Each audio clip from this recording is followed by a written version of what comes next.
Hey guys, what is up? Welcome back to another reel review, and today we're going to be reviewing the wonderful Shimano Curado. Now, this particular model I have right in front of me, the specific item number or model number is CU-201L.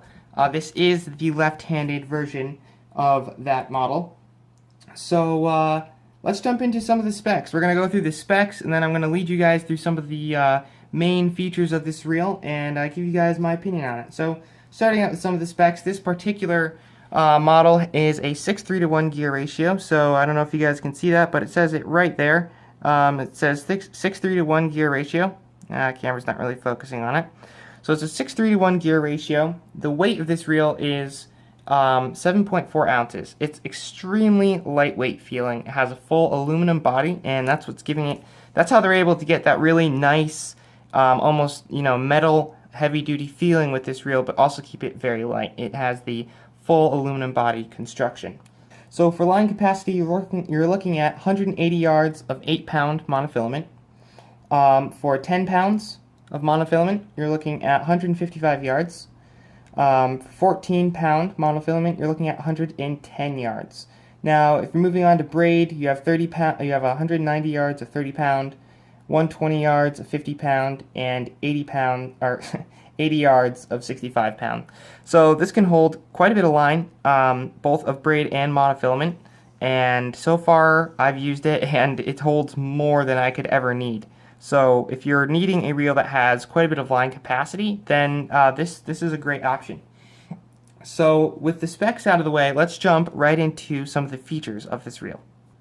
Alright, so this reel uses the X-Ship system, which is basically allows this reel to be insanely smooth. When you're reeling this in, it basically just feels like air. There's no resistance, there's no choppiness, it's just amazing.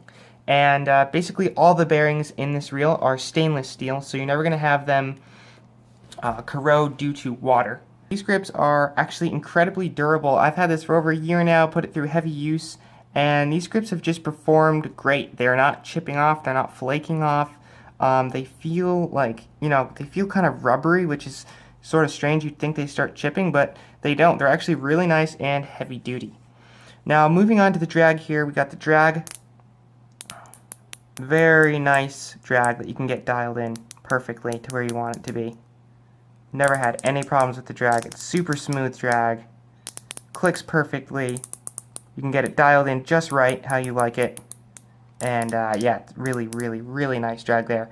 Then we have the spool tension knob right here, which, it turns pretty easily. A lot of the times it stays. It is not a clicking cast control knob, though. It does not click.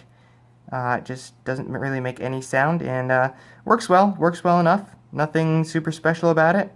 Feels pretty quality material. If we turn around here to the front, you can see the line guide there. The line guide there is, just normal circle. It looks like on the inside to have something in there that allows it, maybe that's, something to help with corrosion. I'm not exactly sure. But I've never had any problems with that. The level wind is just always worked fantastic. Never had any problems. It's always spooled on very evenly. I've never had any issues with that. And it just seems like a very, very, very, very quality reel for a great price. So I guess the last things I probably want to cover are on this we have the SVS Infinity system. So this is the braking system on the Curado, and as you can see down here, there is a little switch that you need to push up in order to have this cap come off. So we're going to do that now. So you push it up and it just pops right out. Now, one of the great things about the Curado is that the side plate doesn't actually come off. It just stays attached by a spring. So you don't need to worry about losing this, it falling in the water, anything like that. It just stays attached right on there. Now, if we go right into the brakes here, we can see that there are 4 tabs. Now, these tabs, all you got to do to turn the brakes off and on is to simply move one of these tabs. Just click it over. Let me see if I can hold it here. Kind of difficult.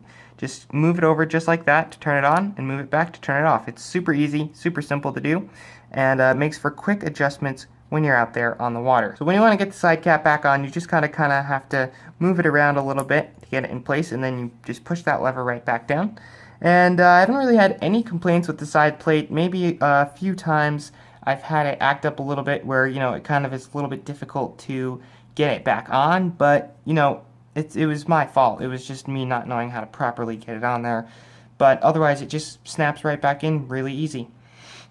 So we got that there. Now the last thing is under here you can see another dial. So this one goes all the way from 1 all the way up to 6. And it allows you to further fine-tune your braking, so you're getting even more ability to, get that perfect adjustment for whatever lure you may be using. So once again, guys, this is just a super smooth reel. It can hold a great amount of line. It's lightweight. It's built like a tank. It's heavy duty. So if you guys are interested in picking up one of these reels, they're around the $150 price point, and they're well worth your money. I would highly recommend it.